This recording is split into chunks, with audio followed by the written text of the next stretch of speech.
bit different from our other events that we've been running. So we're not providing information about your rights, but we want to hear from you as private renters to understand what experiences you've been having, so that for us as an organisation, we can understand sort of the latest issues that are emerging for renters around the country, whether we need to find out what your rights are in relation to new and confusing practices that landlords and letting agents are asking of tenants. But then also, if there are new campaigns that we should be running to address some of these new problems. Very pleased to welcome Melissa York from the Times, who has joined us, and she'll be our guest chair for this evening, for the next hour. I should say that we are recording this. This is live on YouTube, and it'll be available once the session's over. If you'd like to share your story, please indicate in the Q&A or the chat. Yeah, I'll hand over to Melissa. Hello, everyone. Thank you so much, Dan. So my name's Melissa York. I'm the assistant property editor at the Times and the Sunday Times. I specifically write across all different things to do with housing. But I have been writing an awful lot about renting, affordability, first-time buyers, kind of, that bottom end of the market where obviously there are an awful lot of problems, and it's a really hard time for everyone. And I've been writing a lot about renting recently, just because it's crazy. I know it's absolutely nuts out there. I've been talking to tons of renters for kind of I think I first heard about bidding for rentals about 18 months ago. So, that's how long I've been kind of following this. I know it's really hard to find somewhere to live at the moment. And when you do, you're very reluctant to leave it because you're kind of chucked back out into the rental rat race. So yeah, I'm really interested to hear what's going on now, kind of how the market is taking advantage of the fact that there's such a shortage of properties to rent at the moment. Really interested to hear about kind of your rent increases, how you've been dealing with that, how your landlords have been dealing with that, and just basically letting agents, the usual stuff in terms of repairs, evictions. Really interested as well just to hear about what's going on in that sphere at the moment. So I believe that we're going to kick off with Jamie, who wants to share their story. So is Jamie here? Yes. Hi. Hello. Hi. Can everyone? Hey, Jamie. Am I hearable? Yes. Yes, you are. Yeah, you are. Great. Perfect. Thank you. Yes. So to summarise, my husband and we have a child of 6 and a child of 3. We started renting a place in 2018, just before I was pregnant with my daughter at the time. We'd come from a rental, we're moving to another rental. It was a bit difficult to obtain that rental in the first place because my income didn't pass the affordability check. Because I was self-employed, I'd been on maternity leave with my son, and it was expected I was going to go on maternity leave again with my daughter because I was visibly pregnant. There was no hiding that. So we ended up getting the flat by writing an appeal letter via the agent to the landlord, just to say, look, we're a family, we're going to be good. And that's the only way we were able to get it. Otherwise, the door was shut in our face, which was a very stressful time to go through when I was pregnant, because we'd already given 2 months notice on our flat to leave because we couldn't afford to double up on rent. So we gave notice and then looked for the place. We found a place. It was all going through until it wasn't going through. So it was really stressful. We were like, what are we going to do now? And our old landlady's found new tenants. How are we going to manage this? So we did manage it really by appealing to her the emotions on the matter. So we lived there since 2018. I had my daughter, we enrolled our son in the local school. I worked locally, we became part of the community, signed son up to football club, that sort of thing. But during that time, we had problems with rats, mice, damp, the landlady break-in as well through the children's bedroom. The landlady dealt with them all in a sort of transactional way, you know, well, here's pest control, here's a flimsy lock for your window, you know, there was nothing more than that. So after 3 years and suffering all the problems that we'd had in the flats, and there was never any modernization. It wasn't painted, the carpets weren't replaced, there was nothing. So it was quite a shabby flat already. So we decided that we wanted to move on. We tried to find somewhere locally because our son was in the local school and our daughter would be joining the nursery in September. The estate agents basically just laughed at us and said, get in line if you think you're going to find a rental around here. So we weren't even getting to view places. Places were going before they were even viewed. You know, they were just flying off the shelves straight away. So we knew. Jamie, can I just ask how long ago this was, and kind of, can you give me a rough geographic area? Yeah, so it's southwest London. It was in Balham area, sort of between Balham and Streatham, really. And this all started last October time, so October 21. Right. That was when we started looking, and the estate agents were sort of laughing at us, basically. And then our landlady wanted to put us on another short hold tenancy to lock us in for another year. We didn't want to do that because we wanted to leave and we wanted the flexibility to be able to move as soon as we found somewhere. She didn't like that. So there was a lot of toing and froing between October and January about, you're not allowed to do this, you know, you have to sign in. Yes, we are allowed to do this. We're allowed to go to rolling periodic, etc. She had a huge problem with it, basically. But our annual rental date had passed. It was in September 21 that she could have increased the rent then, and she didn't, because she said we'd been excellent tenants. So, you know, keep the rent as it is. However, by February 22, so earlier this year, she then wrote to us and said, we're going to increase your rent by £200, which was an increase of 11. And we're going to insist that you sign to say you'll give more notice period than you currently have to give. Otherwise, you've got 2 months notice to leave. So she said market price of rent has gone up, and she takes exception to subsidising our rent at a below market value. I mean, nobody was subsidising anything. We were paying our own rent. It was just a negative use of the word subsidy there, I think. So, I mean, we've found a way out of that situation now, but for quite a few months, it was really hairy. My husband's income was affected by COVID. You know, we've got 2 children. We can't just sofa surf for a little while. My son took a while to settle in school. He eventually settled. It affected every part of our lives, down to how much parking permits do we buy? Do we buy a 3-month permit or a 6-month or a year? Yeah, just incredibly stressful. And then with the energy prices going up, inflation going up, we went from being a family that were fine, were comfortable, had disposable income, to not having any disposable income and actually worrying about how we're going to get by. I know a few things that kind of stuck out for me. I mean, I think the fact you said that your landlady dealt with really upsetting things, such as, you know, somebody breaking into a bedroom in a really transactional way, where you said that, you know, she felt like she was subsidizing you, and the letting agent saying that, you know, basically laughed at you. I mean, I think I hear this an awful lot, really, because there is such a shortage of housing. You know, I speak to lots of renters that don't feel as though they're treated as human beings in search of somewhere to live, but almost like they're a nuisance. Yeah, absolutely. Yeah. And that's kind of, I mean, what do you think? These are obviously kind of just a very kind of emotional things. I mean, what do you think could be done within legislation to make sure that kind of tenants are treated in just a much more humane way, basically? Do you think, you know, increasing notice periods in which you have to be notified about the rent or changes, I mean, just to give you some more time to adjust would help a lot? Yeah, I do. I mean, I think that it's very weighted at the moment in favour of the landowner, the property owner, the business maker, you know, the profit maker. With Section 21 in place, there's very little rights to tenant. I mean, we try to exercise our right to a rolling periodic. I mean, forget it, we'll just kick you out, is the response.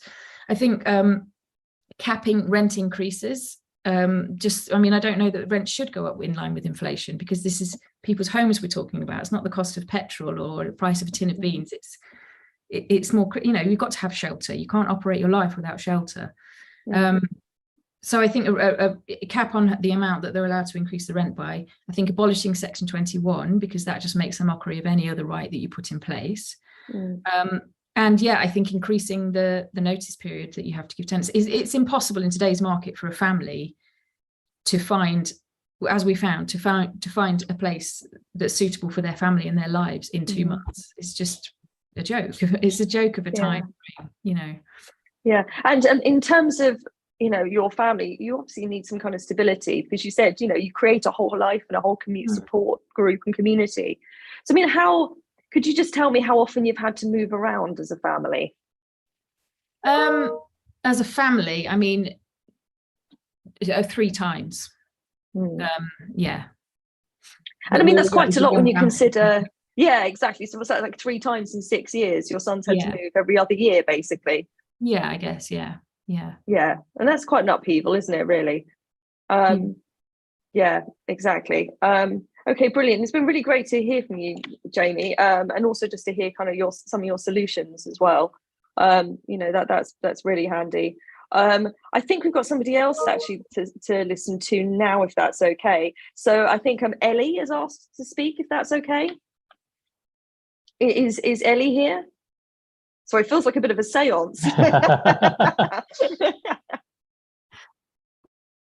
Do we have Ellie? I think Dan said I see Ellie is on. Yeah.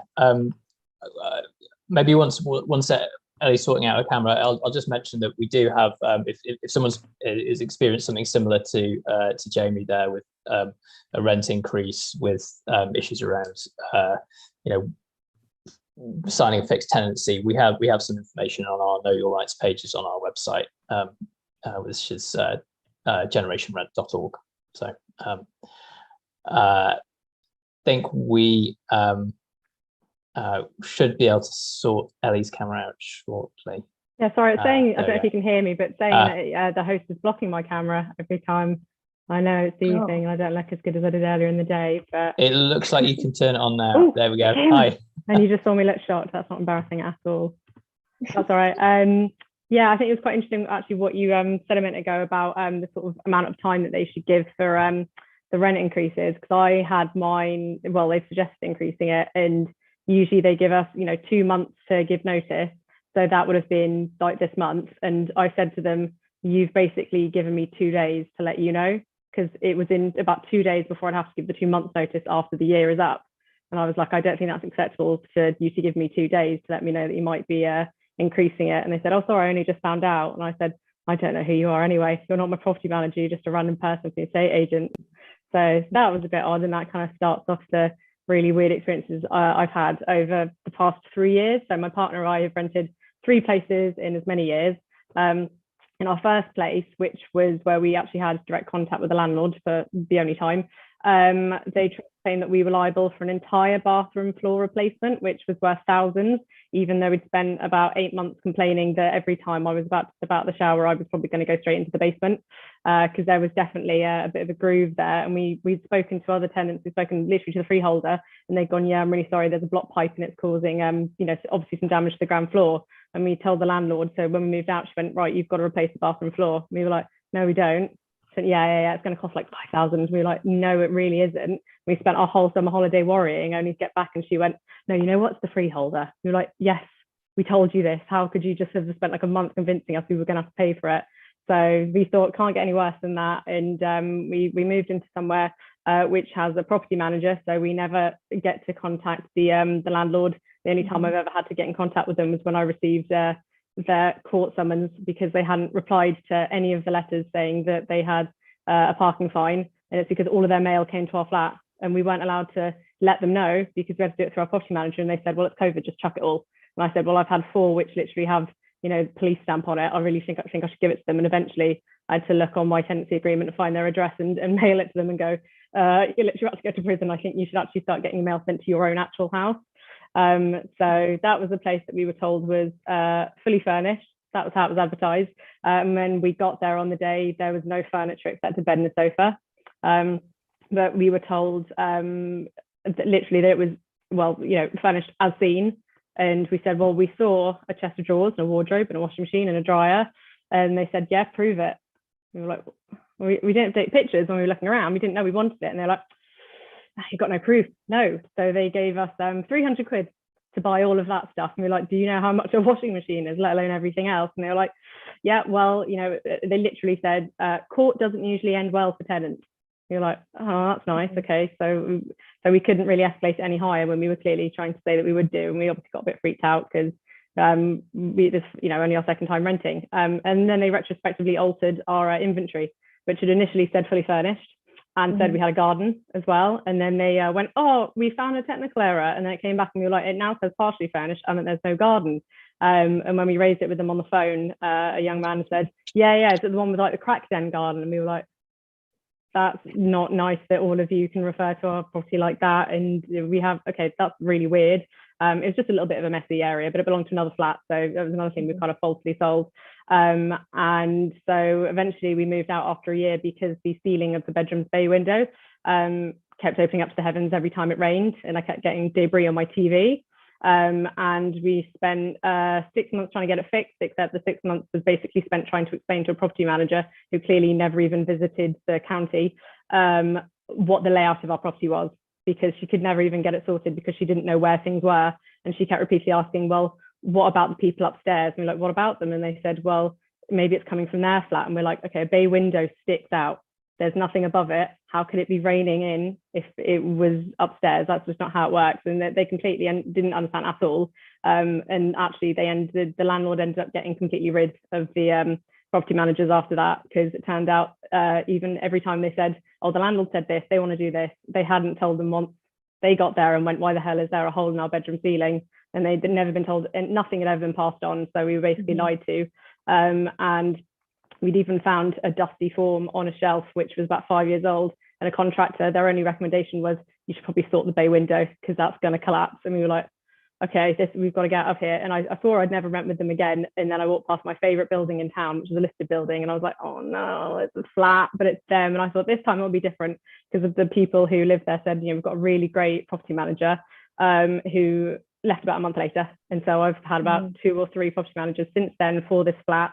And everything's kind of okay, except that I've got about a 3-month wait for a response now whenever I want something. And as I said, they want to up my rent. And I said, yeah, that's fine, as long as you can just fix this thing and this thing. And they were like, yeah, we'll look into it. And it's been about 2-3 months now. And I'm like, so, you can't get annoyed if I don't pay the new rent because you still haven't fixed the things I want. And they've disappeared. So lucky me. I'm hearing obviously that it's just lots of stuff in really bad condition, really bad communication problems. So for basically, obviously your local council was meant to have an environmental health department and a trading standards department and things like that. And I know, like renting, I don't think I ever contacted any of those guys when people didn't get back to me about repairs, whether they were letting agents or landlords or what.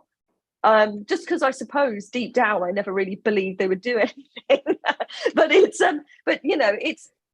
is that something that you've explored in the past where you've not had repairs? And do you know kind of anyone else that's renting as well that has ever got any satisfaction from their local council over these things? I didn't even know that was an option until the other day, because we rent privately. I genuinely had no idea. And when I've ever kind of looked for any sort of recommendations online, there's been nothing on my council's website. And it was only from another council website, I think in like South London, where I found, because we kept having, there's like a number of flats there, and there were a lot of like recently sold signs or let signs. And apparently one of them had been there for like 2 years. And I was like, I'm sure that's not okay. And it took me finding another council's website, which had a really, really good dedicated private renting section, which was like, they have to remove it after 2 weeks. And then I was able to email all of these individually, all of the estate agents around town, who probably all hate me now. And I was like, can you remove these? And they were like, well, we've only just let it. And I'm like, well, it's been up there for 2 months and legally. And they suddenly all turned up, took them away. And I was like, so there's nothing on my own council's website. So I didn't realize until the last of these webinars that I could actually do something about it. And I'd ask others, but I think most others kind of just put up with it.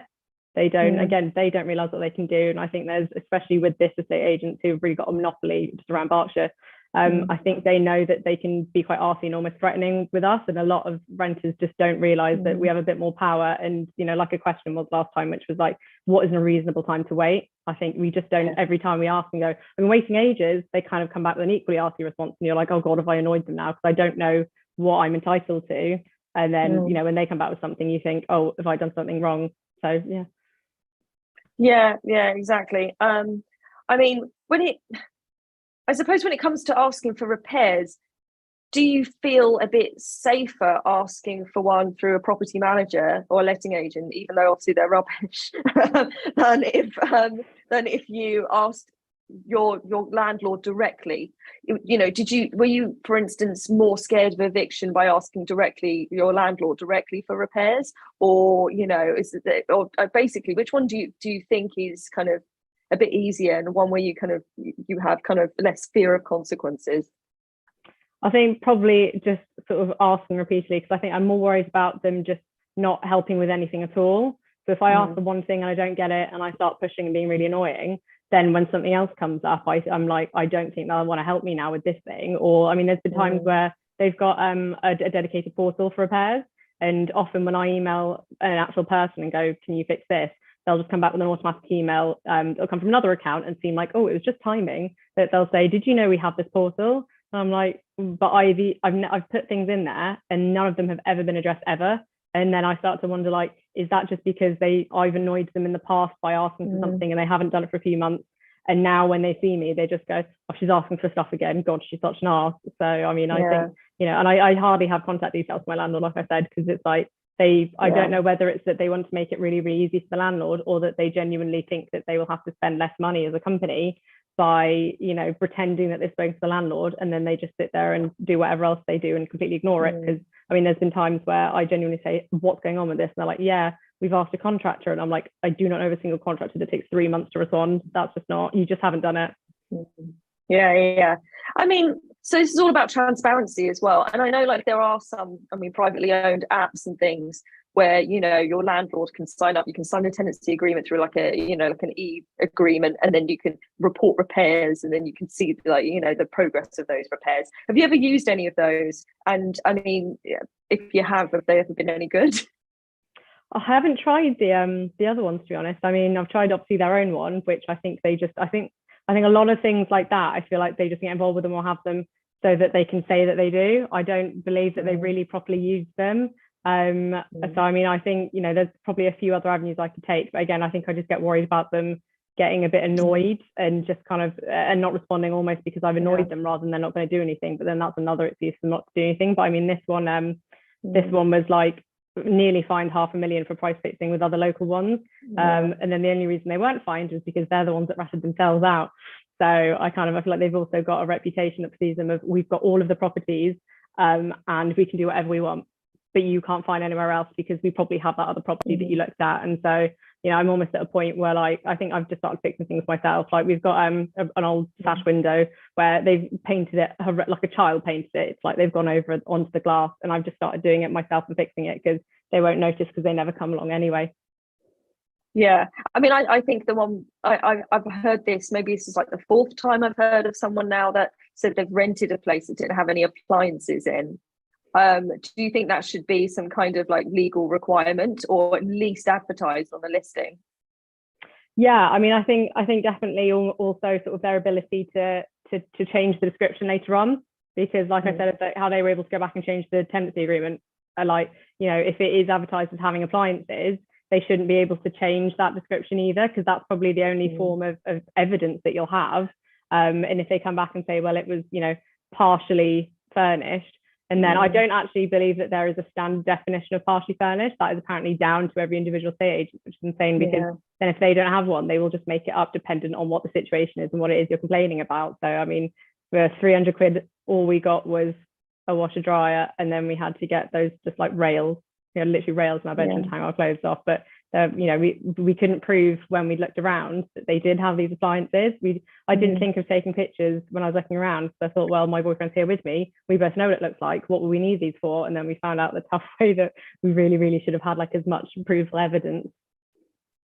Yeah, no, it's crazy. And obviously the thing in the background here is kind of the lack of regulation. It feels like you're really frustrated that there is no one to go to, and there are no rules supposedly for things like listings and for changing contracts.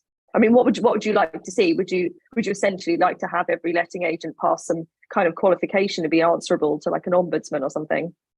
Yeah, absolutely, because there's hardly been anywhere we can sort of take it on unless it's like citizens advice, and it kind of feels like they can't really do much. And that one time that I was able to say there's literally a law that you have to take these signs down in 2 weeks, that got them to do something. And I mean, when they I think when Gove announced the sort of renters bill, they immediately did a response, and it was all about, well, this is okay for landlords, however. And then it was like a really sort of scathing response about how it's going to make things difficult for landlords. And I was like, yes, good. Like, actually have it written down, because then, yeah, I'll have sort of something I can point to and go, you're not doing that thing. And here it shows you have to be doing it. Because at the moment, it's all just sort of up to whoever, and you don't have a leg to stand on. So you just end up with a peeling kitchen.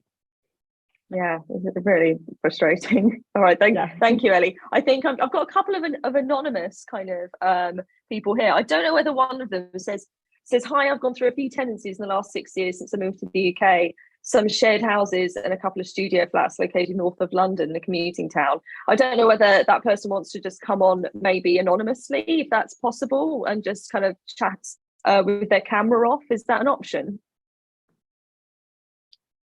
Dan, do you know if that's an option?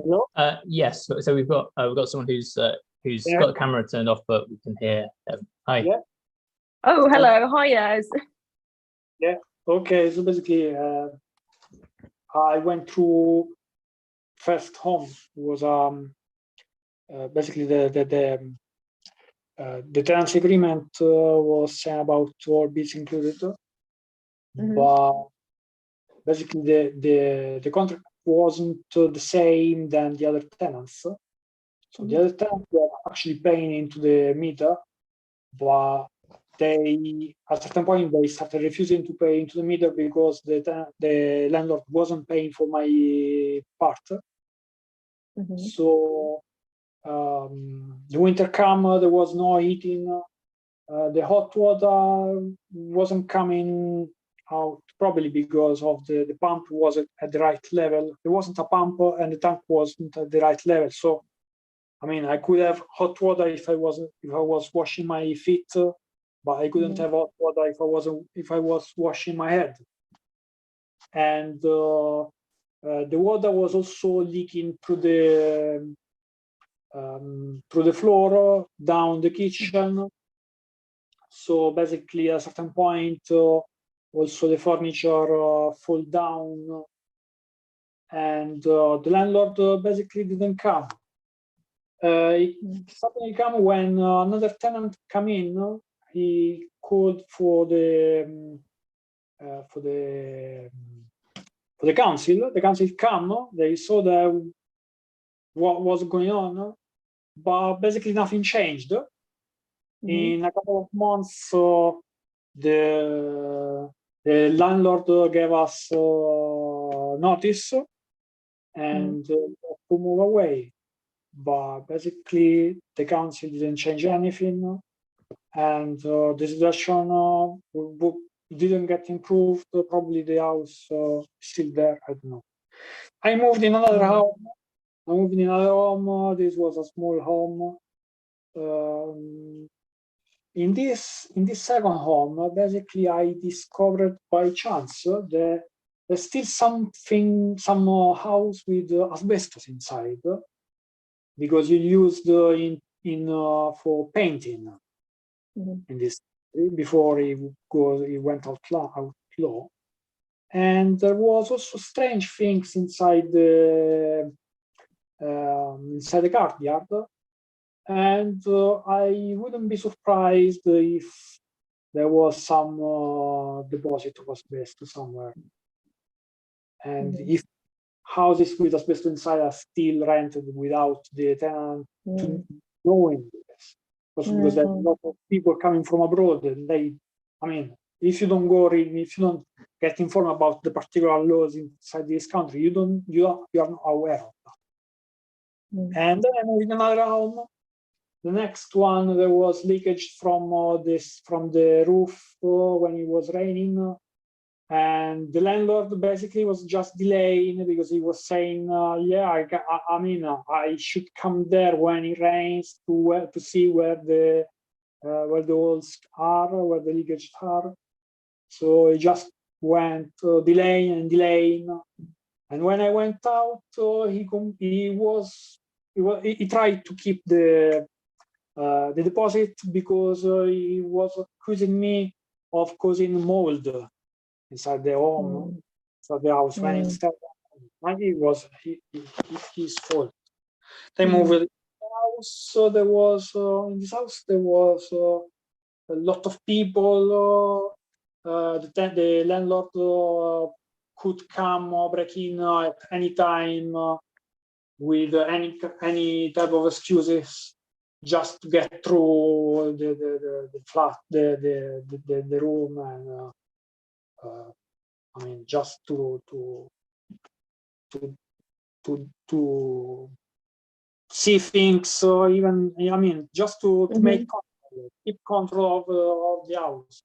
There was leakages even in there. Leakages are since I've been in this country, leakages are quite normal. I think at this point, I'm just waiting for the next leakages from upstairs. Now, unfortunately, at the top floor, so I'm safe of that. And this other house, there was leakages. I moved in another house where I had a full flat, and this point there was massive leakages from the top floor. And the landlord, basically, the landlord, what they do, they just have someone that comes that deals with emergency. If there's an emergency, they come. The problem is still there. So I had basically in this flat, I had a leakage every few months. I was just waiting for the next one, leaving half of the flat without any furniture on it because I knew where the pipes were. So I was just waiting for the next one. And now that I left that flat, also the floor is subsiding. I saw that there's some gap on the top walls, and this flat is going to fall down, I think, in the next probably years or months, I don't know. Yeah. And the landlord basically they don't care because they can just fix it when the problem come out. So they can just give you cheap stuff that is not working. Pipes, so they just get disconnected every few months because they are made of PVC. They are not in size, and so they don't get connected in the problem, you know.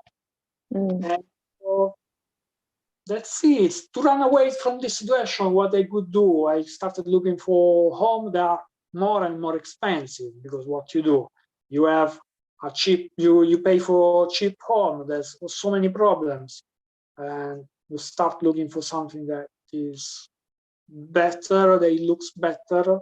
But I mean, you can't see anything when you go visit, when you look for a home, because the offer is limited, and you find a compromise where you have the risk still of having a certain problem instead of another.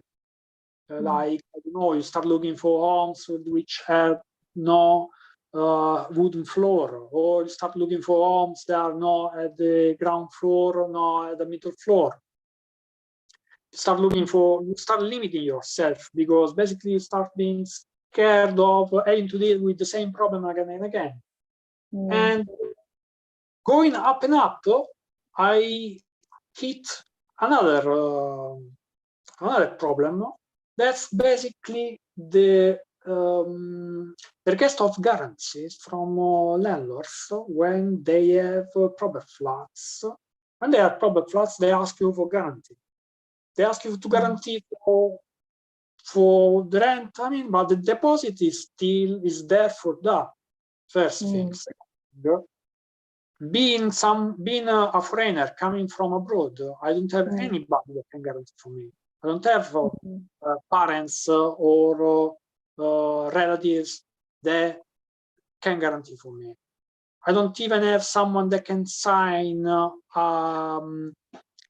can co-sign for a guarantee service for me. Basically, I'm excluded from all that catalog of homes.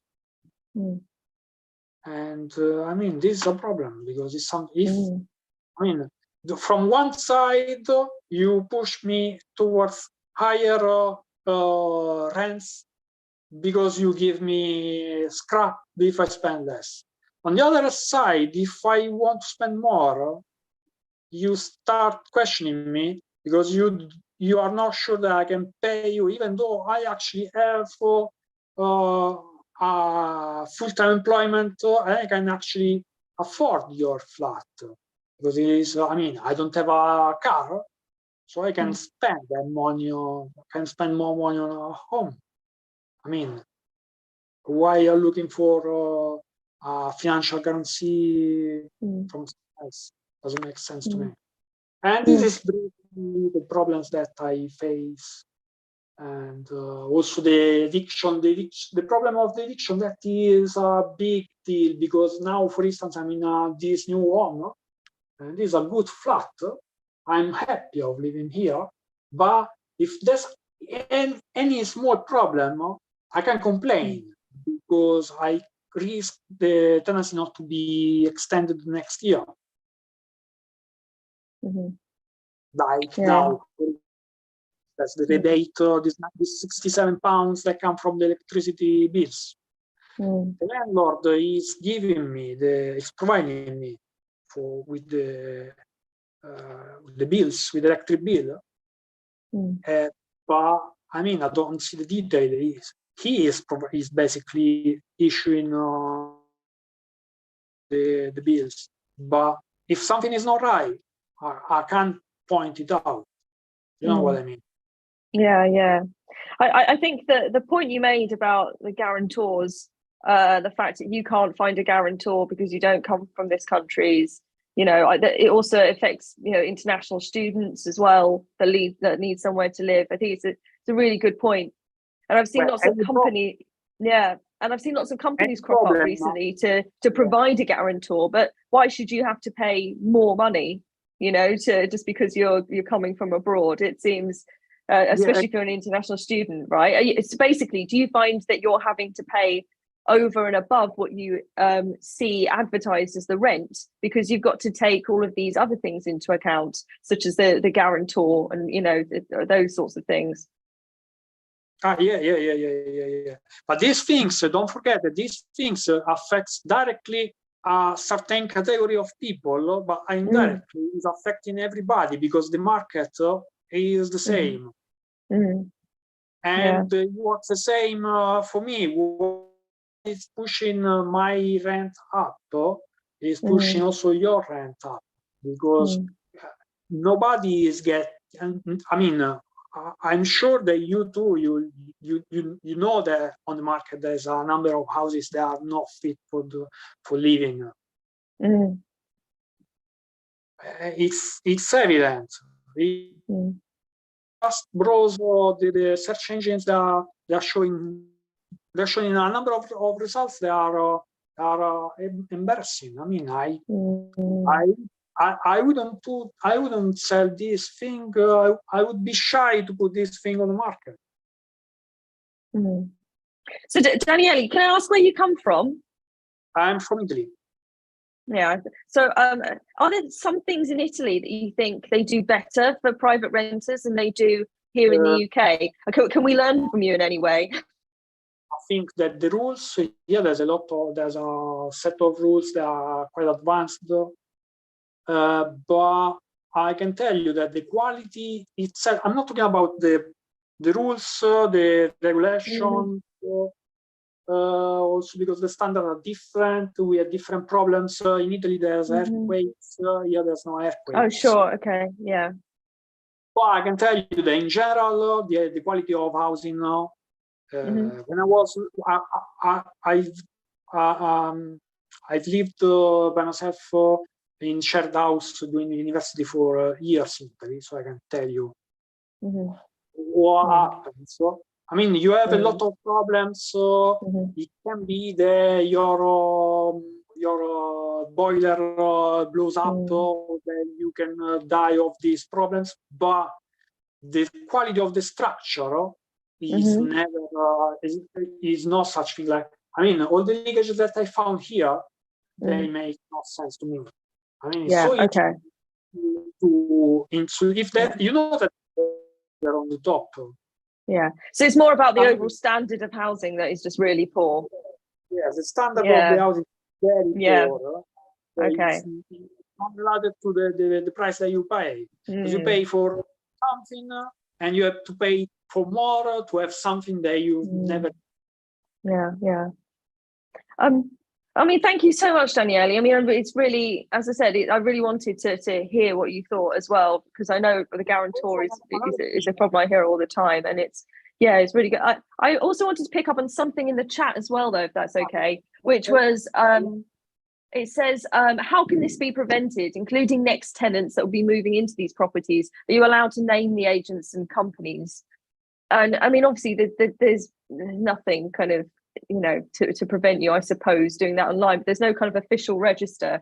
So Dan, I mean, I don't know if you could fill us in on where we are in terms of the landlord database. I know there's one that's being proposed and it's out for consultation, right? But I mean, would that be kind of a way, do you think, for people to name and shame, or would it just simply be that you'd be kicked off the landlord database? Yeah, good question. So the property portal is what the government has proposed in the white paper that was published in June. So they're working on that. We're expecting the Renters Reform Bill at some point. The Prime Minister committed to it last week and now has resigned. So we'll see what happens. Obviously, it's very frustrating to just having this sort of uncertainty about that all. What part of the portal would be to it would make it easy to prevent banned landlords from operating. The idea being that if you're a renter and you look up your property, if it's on the landlord register, you'll be able to see if your landlord is compliant. If they're not compliant, you'll be able to tell you what the problems are. If they've been convicted of anything, you can see that. These are all details that they're working out at the moment, as we understand. I think it probably naming and shaming or writing reviews on the portal is probably not quite in their scope at the moment. But there is a website called Marks Out of Tenancy, who we work with occasionally, and they've been running for several years now. They've got a database of all the properties in the UK, and you can, if you have a bad experience, if you have a good experience, you can go on and say, I've rented this place, this is how it was. So that is something that the tenants can do. Yeah, no, that's really good to know, actually, so people can go on and check it. I mean, another thing is, I know about home views, but that's specifically for like new build developments. But of course, people that are renting in new build developments can also go on there and not so much talk about the landlord, but definitely talk about the management and the quality of what they're living in. And sort of related to that, I've also got something else in the chat about build to rent, which is obviously like big kind of institutional investors and companies that kind of, you pay all of, sometimes you pay your bills to them, and kind of they run the building, and they're kind of an institutional company that's running it rather than kind of an individual landlord. As far as I'm aware, they are a bit more expensive, let's say, than your standard kind of buy to let. But yeah, if anyone's any experience of those and can tell us whether they're any better, that would be great. But yeah, is there anyone else basically that would also just like to? Oh, hang on a minute, we've got another one in the chat. Do you think it is normal that the tenant has to wait for the serviceman to come in and not getting paid for missing work while still paying full rent? We had a sewage problem, no toilet, 3 days in one go, 8 days in total, no place to go, waiting for plumbers, wrong tools, etc. So yes, you're having to miss work while you're waiting for servicemen to come in. But do you think that it's normal that people have to pay full rent for that?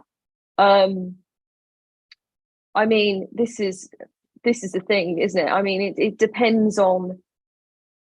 I can kind of see it from both sides in a way, because if you're a homeowner, you also have to sort of waiting for servicemen who are only kind of coming along, they give you 4-hour time slots and things like that. So I think that worked. That is kind of the case whether you're a tenant or you're a homeowner, in my experience. But obviously, I think it's so much worse when you're not the one organising the serviceman coming round, because then it means, I mean, I've certainly had boilers break, and then my landlord wanted a second opinion because it's such an expensive thing to fix. So then you've got to be in there for another day for another person to come round. I think it's that lack of control that is probably the thing that's most annoying, right?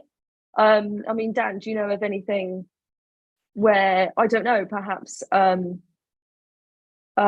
just, I suppose, just a better way really of being in control when servicemen come around? But do you know if there's any kind of restrictions? Like, does the landlord have to agree for a time when the serviceman can enter with you legally? Because I don't imagine they can just send anyone round whenever they want. Yeah, this it was covered in the in a session we did earlier in the week, actually. There are certain requirements on the landlord to give you enough notice. They should do as much as possible to make it convenient for you. I should say we've got a couple of people who've got their hands up in the chat, and maybe get them involved. Oh, great, brilliant! Sorry, didn't see you. Andrea, I think got you on. Can we hear you? You might be able to put your video on if you like, or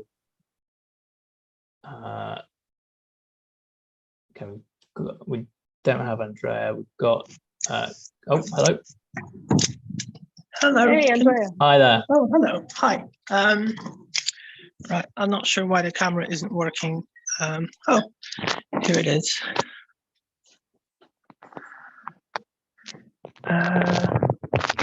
Oh, okay. It says host disabled the video. Okay.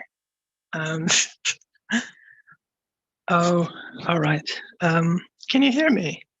Yes. Yeah, Oh, I can see you as well. Okay.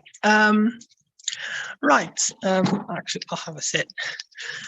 Sorry, working late.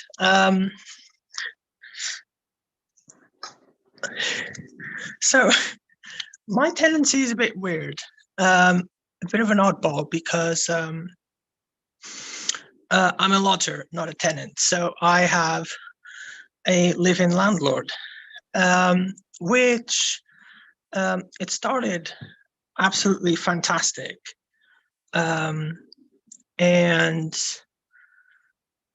it was kind of I guess a forewarning of, even if it looks like there's a lot of banter and everything's very friendly, the only thing that I would get people to take away from any conversation about landlords or any article is never be a lodger, never have a live-in landlord. Because even when things are great, if it really escalates and things get bad, you'll be absolutely screwed over. So lodgers don't have as many protections as tenants do. And the tenant protections are already pretty slim, pretty bad.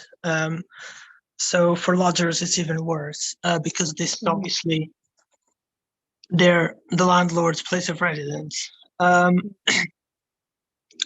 I ask you, did you sign a tenancy agreement of any sort? Yes. Or any? Yeah, okay. Yeah. So there is a lodger's agreement, which was obviously written down by the landlord. And it started off with, it's just a bedroom kind of rent. And within the first couple of months, I had a rise of £50 on the rent, which for me is quite considerable.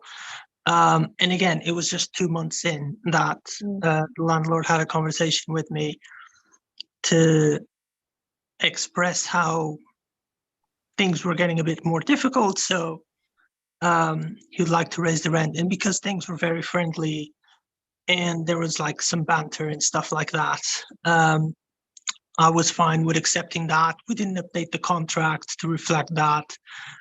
because everything was very kind of casual and friendly and so on. So on the contract, it was still stipulated as 450 for a bedroom, but in fact, it went up to 500. And the thing with a lodging agreement is that they can raise the rent, they can give you notice, but they don't have, unlike the tenancy agreement, they don't have a limitation of once a year or up to 5% of the value of the rent. There's no specific regulation on that, so they can increase however much they want, how many times they want. There's no limitations.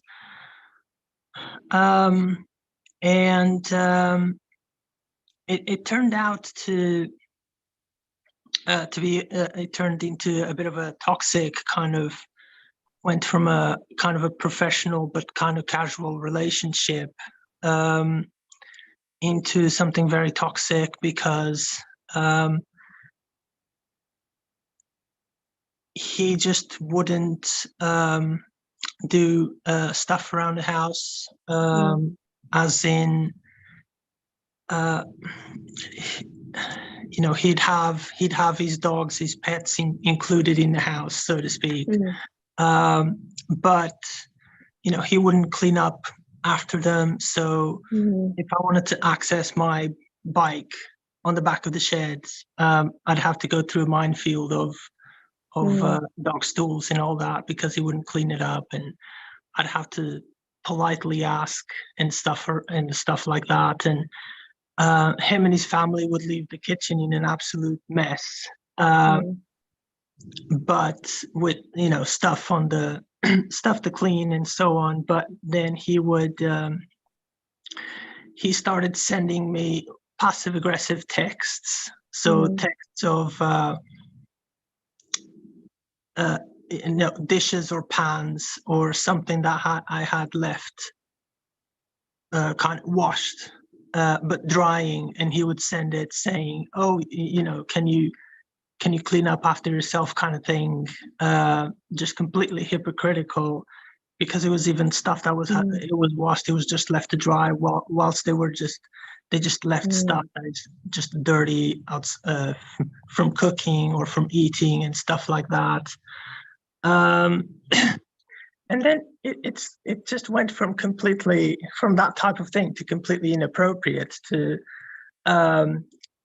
opinionating on how I dress, to opinionating on the car that I bought, and being just completely inappropriate to the other lodger. There used to be a different lodger. She left as well. Well, I didn't leave yet because I'm stuck. And she left because he was just inappropriate. And this is a 56-year-old man talking inappropriately to a 21-year-old student. So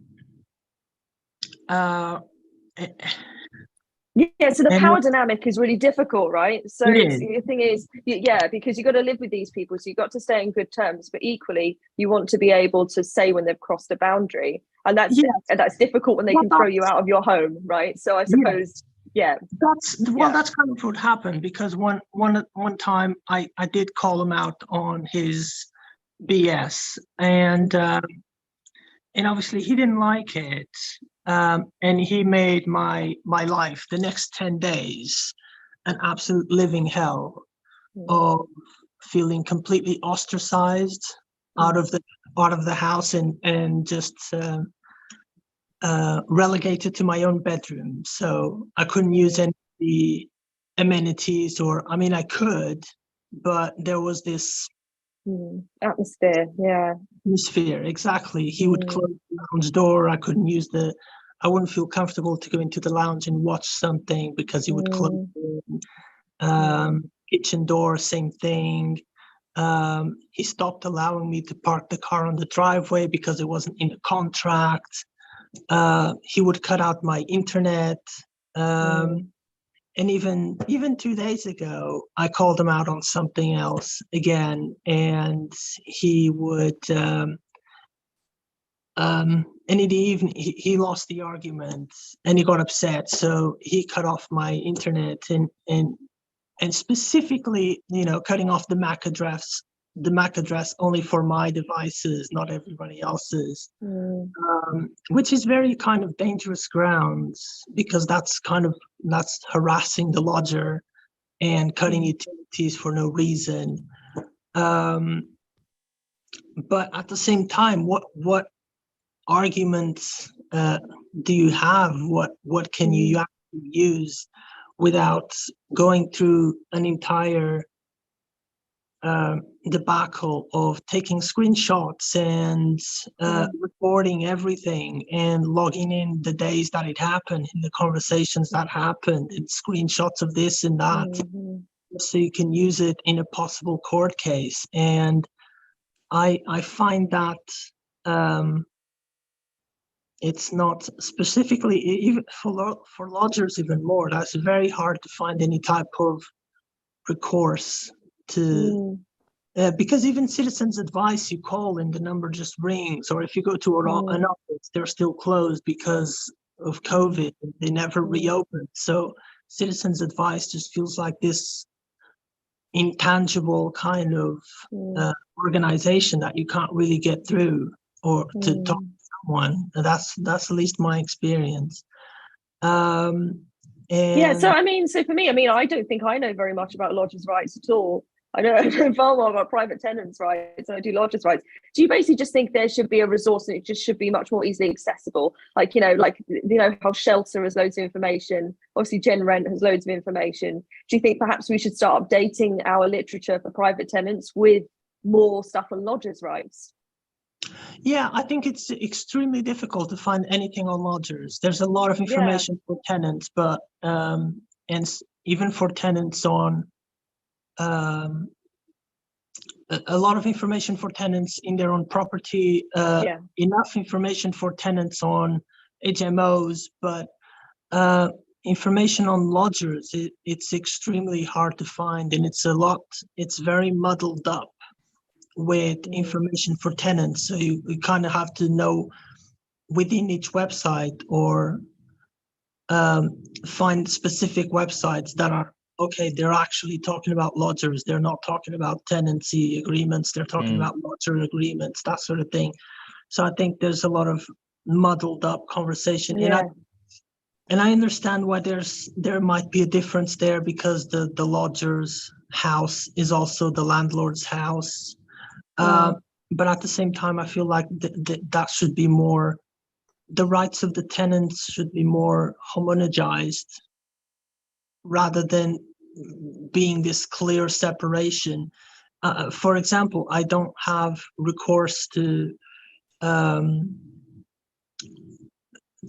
prosecute the landlord or anything like that, because it's in his contract that I can't. And obviously anything that is legislation would supersede that contract. But if it's not on the legislation for a lodger agreement, it is on a tenancy agreement, then as a lodger, I can't really. So there's a lot of like these types of incongruencies to what is available to tenants and what is available to lodgers. Yeah.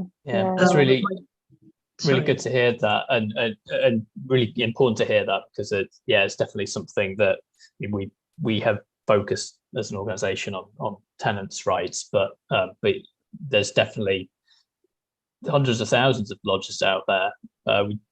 They're very hard to sort of reach, I think, and the relationship each lodger has with their landlords kind of different. We'll have friends who are living together in a lodger sort of relationships, and all sorts of things which aren't kind of immediately obvious. I'm just conscious of time, because we're past the 7 o'clock cutoff. We do have someone else who's got their hand up on the chat, so I don't know if Melissa, you've got any more time. Thank you, Andrea. I'm really sorry. Any other week, I absolutely would. But as you know, everyone's ill, so I have to go and take care of things. But I'm really sorry. I really would like to listen a bit longer. Okay, well, we've got some information I can just quickly wrap up. Hopefully we can contact our member of the audience who didn't get the chance to speak shortly, but I'll I can just run through some of the things that just to say thank you for joining. Thank you to everyone who shared their experience. We had quite a diverse sort of range of experiences there, and some really important issues to hear about. There's definitely some things that I'll be taking away, working out how we can better communicate what your rights are as renters. I think there's definitely things like issues with guarantors, issues with lodgers, lodger arrangements. The whole partially furnished thing, I think, is that's something that we need a bit more understanding of. So that's been really valuable for me and Generation Rent. I hope it's been. I hope Melissa's enjoyed this as well, and I really thank you for taking part and taking us through that. If you haven't signed up for Generation Rent to hear about our campaigns yet, this is the link to sign up and get our emails. You can also, if you haven't vented your rent yet, we do have a specific website, venyour.rent. To do that, and we've got a map of basically people's experiences around the country. We have a renters panel. This is something where we basically get renters' opinions on certain things, whether that's campaigns that we're running, whether it's policies that the government's proposing. We want to hear directly from renters about how those proposals would benefit you. If you'd like to help us campaign online, we've got a volunteer page to sign up on. And finally, if you possibly have any spare money, and not many people do right now, but if you do, we do accept donations at that link. Yes, thank you everyone. Thanks to Melissa for sharing. Thank you, Dan. No.